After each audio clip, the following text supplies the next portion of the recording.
ಯಾರು ಗೆಲ್ತಾರೆ ಯಾರು ಸೋಲ್ತಾರೆ ಅನ್ನೋದಕ್ಕಿಂತ ಈ ಮತಗಟ್ಟೆ ಸಮೀಕ್ಷೆ ಅನ್ನೋ ಫಲಿತಾಂಶಗಳು ಮತ್ತೊಮ್ಮೆ ಪಲ್ಟಿ ಹೊಡಿತಾವೋ ಅಥವಾ ಗೆಲ್ತಾವೋ ಅನ್ನೋ ಕುತೂಹಲ ಕೂಡ ಸೇರ್ಕೊಂಡ್ಬಿಟ್ಟಿದೆ. ಈ ತೃತೀಯ ರಾಜಕೀಯ ಶಕ್ತಿ ಮತ್ತೊಮ್ಮೆ ಭರ್ಜರಿ ಗೆಲುವಿನೊಂದಿಗೆ ಅಧಿಕಾರಕ್ಕೆ ವಾಪಸ್ ಮರಳುತ್ತಾ ಸರಣಿ ಆರೋಪಗಳ ಹಿನ್ನೆಲೆಯಲ್ಲಿ ದಿಲ್ಲಿಯ ಮತದಾರರು ಬದಲಾವಣೆಗಾಗಿ ಮತ ಹಾಕಿದ್ದಾರೆ. ವಿದ್ಯಾವಂತ ಮಧ್ಯಮ ವರ್ಗದ ಒಂದು ರಾಜಕೀಯ ಶಕ್ತಿ ಅಂತ ಗುರುತಿಸ್ತಾ ಇದ್ದವರೆಲ್ಲ ಆ ವಿಮರ್ಶಕರು ಕೂಡ ಅರವಿಂದ್ ಕೇಜ್ರಿವಾಲ್ ಅವರ ತದನಂತರದ ರಾಜಕೀಯ ಶೈಲಿ, ಆಡಳಿತ ವೈಖರಿ ಬಗ್ಗೆ ಅಸಮಾಧಾನ ವ್ಯಕ್ತಪಡಿಸ್ತಾ ಬಂದರು. ಮಹಾನಗರದ ಅನೇಕ ಅಭಿವೃದ್ಧಿ ಕಾರ್ಯಗಳಿಗೂ ಕೂಡ ಅಡೆತಡೆ ಉಂಟಾಗ್ತಾ ಹೋಯಿತು. ಕೇಂದ್ರ ಸರ್ಕಾರ ಜೊತೆಗೆ ಬುದ್ಧಿಪೂರ್ವಕ ಅಸಹಕಾರ ತೋರ್ತಾ ಬಂದಿದ್ದರಿಂದ ಜೈಲಿಗೆ ಹೋದಾಗಲೂ ಕೂಡ ತನ್ನ ಮುಖ್ಯಮಂತ್ರಿ ಪದವಿಗೆ ರಾಜೀನಾಮೆ ಕೊಡುವಂತ ಒಂದು ಶಿಷ್ಟಾಚಾರ ಪಾಲನೆ ಮಾಡಲಿ ಅರವಿಂದ್ ಕೇಜ್ರಿವಾಲ್ ಅಂತ ಯಾವ ಇಂಡಿಯಾ ಮೈತ್ರಿಕೂಟದ ಅಗ್ರಗಣ್ಯ ನಾಯಕರಾಗಿದ್ರು ಕೇಜ್ರಿವಾಲ್ ಅವ್ರಿಗೆ ಇವತ್ತು ಕಾಂಗ್ರೆಸ್ ಪಕ್ಷವೇ ಅವರ ವಿರುದ್ಧ ಪ್ರಚಾರ ನಡೆಸಿದೆ. ರಾಹುಲ್ ಗಾಂಧಿ ಅವರೇ ಅವ್ರ ಮೇಲೆ ವಾಗ್ದಾಳಿ ನಡೆಸಿದ್ದಾರೆ.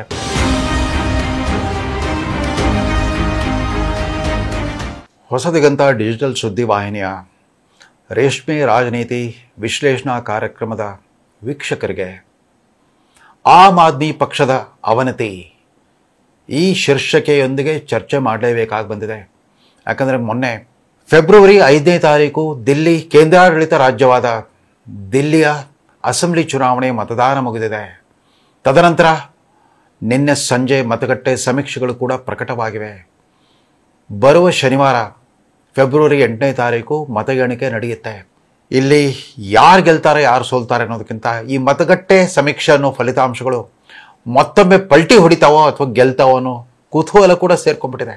ಇವತ್ತು ದಿಲ್ಲಿ ಅಸೆಂಬ್ಲಿ ಚುನಾವಣೆಯ ಅತ್ಯಂತ ಕುತೂಹಲಕಾರಿ ಅಂಶ ಯಾವುದು ಅಂತಂದರೆ, ರಾಷ್ಟ್ರದ ಎರಡು ಪ್ರಮುಖ ರಾಷ್ಟ್ರೀಯ ಪಕ್ಷಗಳು ಎರಡನ್ನೂ ಕೂಡ ಮಟ್ಟ ಹಾಕಿ ನಿಂತು 2 ಬಾರಿ ಅಂದರೆ 3ನೇ ಬಾರಿಗೆ ಅಧಿಕಾರಕ್ಕೆ ಬಂದ ಅರವಿಂದ್ ಕೇಜ್ರಿವಾಲ್ ನೇತೃತ್ವದ ಈ ಆಮ್ ಆದ್ಮಿ ಪಾರ್ಟಿ ಅನ್ನೋ ಈ ತೃತೀಯ ರಾಜಕೀಯ ಶಕ್ತಿ ಮತ್ತೊಮ್ಮೆ ಭರ್ಜರಿ ಗೆಲುವಿನೊಂದಿಗೆ ಅಧಿಕಾರಕ್ಕೆ ವಾಪಸ್ ಮರಳುತ್ತಾ ಅಥವಾ ಇತ್ತೀಚಿನ ದಿನಮಾನಗಳಲ್ಲಿ ತಾನೇ ಕೈಯಾರೆ ಮಾಡಿಕೊಂಡ ಅಂದರೆ ತನ್ನ ನಾಯಕತ್ವದ ವಿರುದ್ಧ ಕೇಳಿಬಂದ ಸರಣಿ ಆರೋಪಗಳ ಹಿನ್ನೆಲೆಯಲ್ಲಿ ದಿಲ್ಲಿಯ ಮತದಾರರು ಬದಲಾವಣೆಗಾಗಿ ಮತ ಹಾಕಿದ್ದಾರಾ, ಆಮ್ ಆದ್ಮಿ ಪಕ್ಷಕ್ಕೆ ಪಾಠ ಕಲಿಸಲಿದ್ದಾರಾ ಅಥವಾ ಮತ್ತೊಮ್ಮೆ ಅವ್ರಿಗೆ ಮತ ಕೊಟ್ಟು ಗೆಲ್ಲಿಸಲಿದ್ದಾರಾ ಅನ್ನೋ ಒಂದು ಫಲಿತಾಂಶ ಹೊರಬೀಳ್ತಾ ಇದೆ. ಅದಕ್ಕೂ ಮುಂಚೆ ಈ ಆಮ್ ಆದ್ಮಿ ಪಕ್ಷದ ರಾಜಕೀಯ ಐತಿಹ್ಯದ ಬಗ್ಗೆ ನಾವು ಮುಕ್ತವಾಗಿ ಮಾತಾಡಲೇಬೇಕಾಗಿದೆ, ಪಕ್ಷಾತೀತವಾಗಿ ಚರ್ಚೆ ಮಾಡಲೇಬೇಕಾಗಿದೆ. ಈ ಆಮ್ ಆದ್ಮಿ ಪಕ್ಷ ಅನ್ನೋ ಒಂದು ಹೊಸ ರಾಜಕೀಯ ಶಕ್ತಿ ಕೇಂದ್ರ ಹೊರಹೊಮ್ಮಿದ್ದೇ ಅಣ್ಣಾ ಹಜಾರೆ ಅವರು 2012ರಲ್ಲಿ ನಡೆಸಿದ ಭ್ರಷ್ಟಾಚಾರ ವಿರೋಧಿ ಸತ್ಯಾಗ್ರಹದ ಸಂದರ್ಭದಲ್ಲಿ. ಆ ಭ್ರಷ್ಟಾಚಾರ ವಿರೋಧಿ ಸತ್ಯಾಗ್ರಹದ ಪ್ರಮುಖ ಬೇಡಿಕೆಯೇ ರಾಷ್ಟ್ರ ಮಟ್ಟದಲ್ಲಿ ಕೇಂದ್ರ ಸರ್ಕಾರ ಲೋಕ್ಪಾಲ್ ಸಂಸ್ಥೆಯನ್ನು ಸ್ಥಾಪಿಸಬೇಕು, ಲೋಕ್ಪಾಲ್ ಮಸೂದೆಯನ್ನು ಸಂಸತ್ನಲ್ಲಿ ಪಾಸ್ ಮಾಡಬೇಕು, ಲೋಕ್ಪಾಲರ ನೇಮಕ ಆಗಬೇಕು.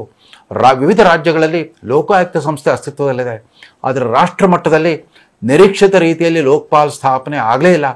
ಆವತ್ತು UPA ಸರ್ಕಾರ, ಡಾಕ್ಟರ್ ಮನಮೋಹನ್ ಸಿಂಗ್ ನೇತೃತ್ವದ UPA ಸರ್ಕಾರ ಅಧಿಕಾರದಲ್ಲಿತ್ತು. ಸರ್ಕಾರ ಅವತ್ತು ಪದವಿ ಪ್ರಧಾನಮಂತ್ರಿಯವ್ರ ಕೈಯಲ್ಲಿದ್ದರೂ ಕೂಡ ಸಮಸ್ತ ಅಧಿಕಾರ ಸೋನಿಯಾ ಗಾಂಧಿ ಅವ್ರ ಕೈಯಲ್ಲಿತ್ತು. ಅದನ್ನು ಮನಮೋಹನ್ ಸಿಂಗ್ರ ಸರ್ಕಾರ ಅನ್ನೋದಕ್ಕಿಂತ ಸೋನಿಯಾ ಗಾಂಧಿ ಅವ್ರ ಸರ್ಕಾರ ಅಂತಲೇ ಜನ ಗುರುತಿಸ್ತಾ ಇದ್ರು. ಆ ಸೋನಿಯಾ ಗಾಂಧಿ ಸರ್ಕಾರದ ವಿರುದ್ಧ ಕೇಳಿಬಂದ ಅನೇಕ ಭ್ರಷ್ಟಾಚಾರ ಆರೋಪಗಳ ಹಿನ್ನೆಲೆಯಲ್ಲಿ ಲೋಕ್ಪಾಲ್ ಸ್ಥಾಪನೆ ಆಗಲೇಬೇಕು, ಲೋಕ್ಪಾಲ್ ಮಸೂದೆ ಪಾಸ್ ಮಾಡಿ ಅನ್ನೋ ಆಗ್ರಹದ ಒತ್ತಾಸೆಯೊಂದಿಗೆ ಆ ಸತ್ಯಾಗ್ರಹ ನಡೆದಿತ್ತು. ಆ ಸತ್ಯಾಗ್ರಹದ ಸಂಘಟನೆಯಲ್ಲಿ ಮುಂದಾಳತ್ವ ವಹಿಸಿದ್ದವ್ರ ಪೈಕಿ ಅನೇಕ ಹೊಸ ತಲೆಮಾರಿನ ನಾಯಕರಿದ್ದರು. ಅದರಲ್ಲಿ ಅರವಿಂದ್ ಕೇಜ್ರಿವಾಲ್ ಅನ್ನೋ ಭಾರತೀಯ ನಾಗರಿಕ ಸೇವೆಯ ಮಾಜಿ ಅಧಿಕಾರಿ ಒಬ್ಬರು ಭಾಳ ಮುಖ್ಯರಾಗಿದ್ದರು. ಈ ಅರವಿಂದ್ ಕೇಜ್ರಿವಾಲ್ ಭಾರತೀಯ ಕಂದಾಯ ಸೇವೆ, ಇಂಡಿಯನ್ ರೆವಿನ್ಯೂ ಸರ್ವಿಸ್ನ ಹಿರಿಯ ಅಧಿಕಾರಿಯಾಗಿ ಅನೇಕ ವರ್ಷಗಳ ಕಾಲ ಸೇವೆ ಸಲ್ಲಿಸಿ ಸ್ವಇಚ್ಛಾ ನಿವೃತ್ತಿಯನ್ನು ಪಡ್ಕೊಂಡಿದ್ರು. ಅವರ ಪತ್ನಿ ಕೂಡ ಅದೇ ವೃತ್ತಿಯಲ್ಲಿದ್ದರು. ಅವರಿಬ್ಬರು ಒಂದೇ ಇಲಾಖೆಯ ಸಹೋದ್ಯೋಗಿಗಳಾಗಿದ್ದರು. ಈ ಅರವಿಂದ್ ಕೇಜ್ರಿವಾಲ್ ನೇತೃತ್ವದ ಅನೇಕ ಆದರ್ಶವಾದಿ ವಿದ್ಯಾವಂತ ಮೇಲ್ಮಧ್ಯಮ ವರ್ಗದ ಯುವಕರೆಲ್ಲ ಸೇರಿ ಅಣ್ಣಾ ಹಜಾರೆ ಅವರ ಸತ್ಯಾಗ್ರಹದ ಯಶಸ್ಸಿಗೆ ಕಾರಣರಾಗಿದ್ದರು.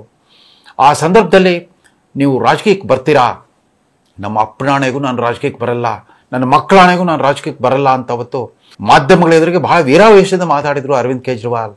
ಮುಂದೆ ಹಲವೇ ದಿನಗಳಲ್ಲಿ ಅಣ್ಣಾ ಹಜಾರೆ ಅವರ ಸತ್ಯಾಗ್ರಹ ಮುಗಿದೋಗಿ ಜನರ ಮನಸ್ಸಿನಿಂದ ಮಾಯವಾಗ್ತಿರೋ ಹಾಗೆಯೇ ಅವರೊಂದು ಹೊಸ ರಾಜಕೀಯ ಪಕ್ಷದ ಸ್ಥಾಪನೆಯನ್ನು ಘೋಷಣೆ ಮಾಡಿಬಿಟ್ರು. ಆಮ್ ಆದ್ಮಿ ಪಕ್ಷ ಅನ್ನೋ ಒಂದು ಹೊಸ ರಾಜಕೀಯ ಪಕ್ಷದ ಸಂಸ್ಥಾಪಕ ಅಧ್ಯಕ್ಷರಾಗಿ ತಮ್ಮನ್ನು ತಾವೇ ಆಯ್ಕೆ ಮಾಡಿಕೊಟ್ರು. ಅವರ ಸಂಗಾತಿಗಳಾಗಿ ಅನೇಕರು, ಮನೀಶ್ ಸಿಸೋಡಿಯಾ ಮತ್ತಿತರರೆಲ್ಲ ಅವ್ರ ಜೊತೆಗೆ ಸಂಗಾತಿಗಳಾದರು. ಅವರಿಗೆ ರಾಜಕೀಯ ಮಾರ್ಗದರ್ಶಕರಾಗಿ, ತಾತ್ವಿಕ ಮಾರ್ಗದರ್ಶಕರಾಗಿ, ಸೈದ್ಧಾಂತಿಕ ಗುರುಗಳಾಗಿ ಹಿರಿಯ ನ್ಯಾಯವಾದಿ ಶಾಂತಿಭೂಷಣ್ ಮತ್ತು ವಿವಿಧ ಹೋರಾಟಗಳ ಜೊತೆಗೆ, ಜನಪರ ಹೋರಾಟಗಳ ಜೊತೆಗೆ ಗುರುತಿಸಿಕೊಂಡರು ಯೋಗೇಂದ್ರ ಯಾದವ್ ಮುಂತಾದವರೆಲ್ಲ ಅವರಿಗೆ ನೈತಿಕ ಬೆಂಬಲವನ್ನು ಕೊಟ್ಟರು. ಅದರ ಪರಿಣಾಮವಾಗಿ ದಿಲ್ಲಿಯ ರಾಷ್ಟ್ರ ರಾಜಧಾನಿ ದಿಲ್ಲಿಯ ನಾಗರಿಕರಿಗೆ, ವಿಶೇಷವಾಗಿ ವಿದ್ಯಾವಂತ ಮಧ್ಯಮ ವರ್ಗದವ್ರಿಗೆ ಅಷ್ಟೇ ಅಲ್ಲ, ಜೋಪಟುಗಳಲ್ಲಿ ನೆಲೆಸಿರೋ ಕೊಳೆಗೇರಿ ನಿವಾಸಿಗಳಿಗೂ ಕೂಡ ಆಪ್ತವನ್ನಿಸುವಂಥ ಒಂದು ಸರಳವಾದ ಒಂದು ಪ್ರಣಾಳಿಕೆಯನ್ನು ಅವರು ಜನರ ಮುಂದಿಟ್ಟರು. ಅದರ ಪರಿಣಾಮವಾಗಿ ಆವತ್ತು ನಡೆದ 2015ರಲ್ಲಿ ನಡೆದ ಮೊದಲ ಚುನಾವಣೆಯಲ್ಲಿ ಅತಿ ದೊಡ್ಡ ಪಕ್ಷವಾಗಿ ಹೊರಹೊಮ್ಮಿದ ಈ ಆಮ್ ಆದ್ಮಿ ಪಕ್ಷ ಕಾಂಗ್ರೆಸ್ ಜೊತೆಗೆ ಕೈ ಜೋಡಿಸ್ಬಿಟ್ಟು ಒಂದು ಸಮ್ಮಿಶ್ರ ಸರ್ಕಾರದ ಮೂಲಕ ಅಧಿಕಾರಕ್ಕೆ ಬಂತು. ಆ ಸರ್ಕಾರ ಬಹಳ ದಿವಸ ಬಾಳಲಿಲ್ಲ. ಯಾಕಂದರೆ ಕಾಂಗ್ರೆಸ್ಸಿಗರಿಗೆ ಇನ್ನೊಬ್ಬರಿಗೆ ಅಧಿಕಾರ ಕೊಟ್ಬಿಟ್ಟು ತಾನು 2ನೇ ಸ್ಥಾನದಲ್ಲಿರೋದು ಅಷ್ಟು ಇಷ್ಟವಾಗಲ್ಲ. ಕಾಂಗ್ರೆಸ್ ಪಕ್ಷದ ವರಿಷ್ಠರಿಗೆ ಅವರಿಗೆ ಪ್ರತಿಷ್ಠೆಯ ಪ್ರಶ್ನೆ ಎದುರಾಗಿತ್ತು. ಹಾಗಾಗಿ ಆ ಸರ್ಕಾರ ಬಿದ್ದೋಯ್ತು. ಅದಾದ ನಂತರ ಮರುಚುನಾವಣೆ ನಡೀತು. ಆ ಚುನಾವಣೆಯಲ್ಲಿ ಅರವಿಂದ್ ಕೇಜ್ರಿವಾಲ್ ಅವರ ಆಮ್ ಆದ್ಮಿ ಪಕ್ಷ ಪಡೆದ ಫಲಿತಾಂಶ ಅದ್ಭುತವಾಗಿತ್ತು. ಯಾಕಂದರೆ ಕೇವಲ 1 ವರ್ಷದಿಂದ 2014ರಲ್ಲಿ ಈ ನರೇಂದ್ರ ಮೋದಿ ಅನ್ನೋ ಒಂದು ದೊಡ್ಡ ಚಂಡಮಾರುತ ರಾಷ್ಟ್ರಾದ್ಯಂತ ಬೀಸಿ ನರೇಂದ್ರ ಮೋದಿಯವರೇ ಪ್ರಧಾನಮಂತ್ರಿಯಾಗಿ ಪ್ರಚಂಡ ಬಹುಮತದಿಂದ ಗೆದ್ದು ಬಂದಿದ್ದರು. 2014ರ ಲೋಕಸಭಾ ಚುನಾವಣೆಯಲ್ಲಿ ನರೇಂದ್ರ ಮೋದಿ ನೇತೃತ್ವದ ಭಾರತೀಯ ಜನತಾ ಪಕ್ಷಕ್ಕೆ 7 ಸೀಟ್ ಕೊಟ್ಟು ಗೆಲ್ಲಿಸಿದ್ರು ದಿಲ್ಲಿ ಮತದಾರರು. ಅದೇ ಮತದಾರರು 2015ರಲ್ಲಿ ಜರುಗಿದ ಆ ಮರುಚುನಾವಣೆ ಏನಿತ್ತು, ದಿಲ್ಲಿ ಅಸೆಂಬ್ಲಿಯ ಮರುಚುನಾವಣೆಯಲ್ಲಿ ಅಲ್ಲಿನ 70 ಸೀಟ್ಗಳ ಪೈಕಿ 67 ಸೀಟ್ಗಳನ್ನು ಆಮ್ ಆದ್ಮಿ ಪಕ್ಷಕ್ಕೆ ಕೊಟ್ಟು ಅರವಿಂದ್ ಕೇಜ್ರಿವಾಲ್ ಒಬ್ಬ ಪ್ರಚಂಡ ಜನಪ್ರಿಯತೆಯ ಮುಖ್ಯಮಂತ್ರಿಯಾಗಿ ಆ ಪದವಿಯನ್ನು ಅಲಂಕರಿಸಕ್ಕೆ ಕಾರಣರಾಗಿದ್ದರು. ಭಾರತೀಯ ಜನತಾ ಪಕ್ಷಕ್ಕೆ ಕೇವಲ 3 ಸೀಟು ಮತ್ತು ಅದಕ್ಕೂ ಪೂರ್ವದಲ್ಲಿ 15 ವರ್ಷಗಳ ಕಾಲ 3 ಅವಧಿಗೆ ಸತತವಾಗಿ ಅಧಿಕಾರ ನಡೆಸಿದ ಕಾಂಗ್ರೆಸ್ ಪಕ್ಷಕ್ಕೆ 0 ಸುತ್ತಿದ್ರು ದಿಲ್ಲಿಯ ಮತದಾರರು. ಕಾಂಗ್ರೆಸ್ಗೆ 0, ಬಿಜೆಪಿಗೆ 3, ಆಮ್ ಆದ್ಮಿ ಪಕ್ಷಕ್ಕೆ 67 ಸೀಟ್ಗಳು.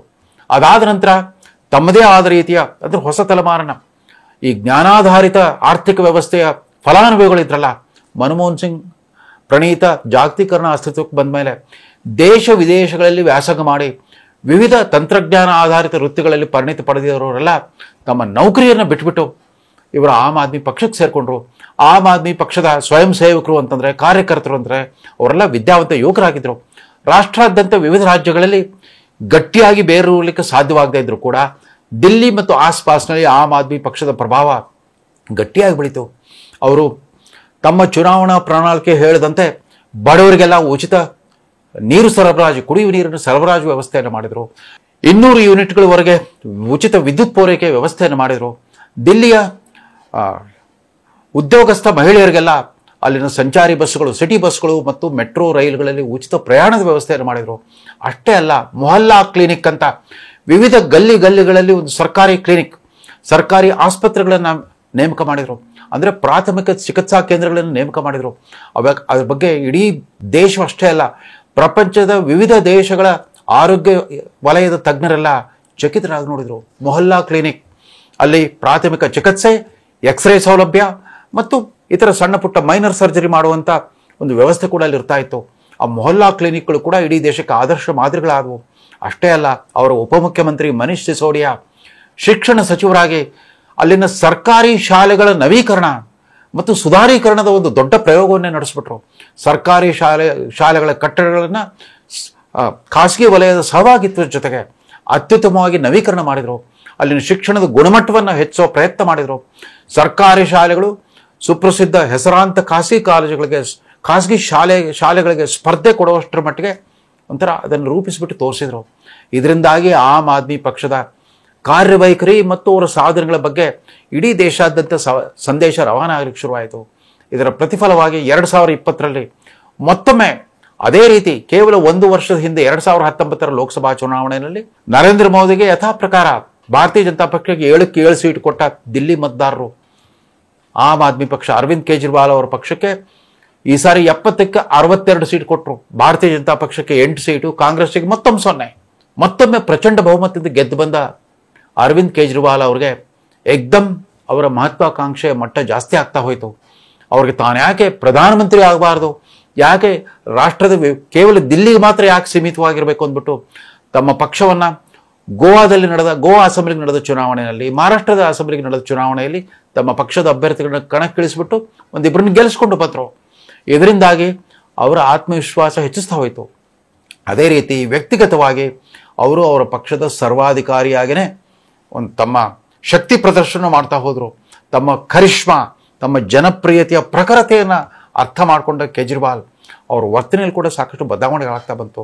ಅತ್ಯಂತ ನಿಷ್ಠಾವಂತ ಸಹೋದ್ಯೋಗಿಗಳಾಗಿದ್ದರು, ಅವರು ಕೂಡ ಅಸಮಾಧಾನ ಪಟ್ಕೊಳ್ಳೋ ರೀತಿಯಲ್ಲಿ ನಡೀತಾ ಬಂತು.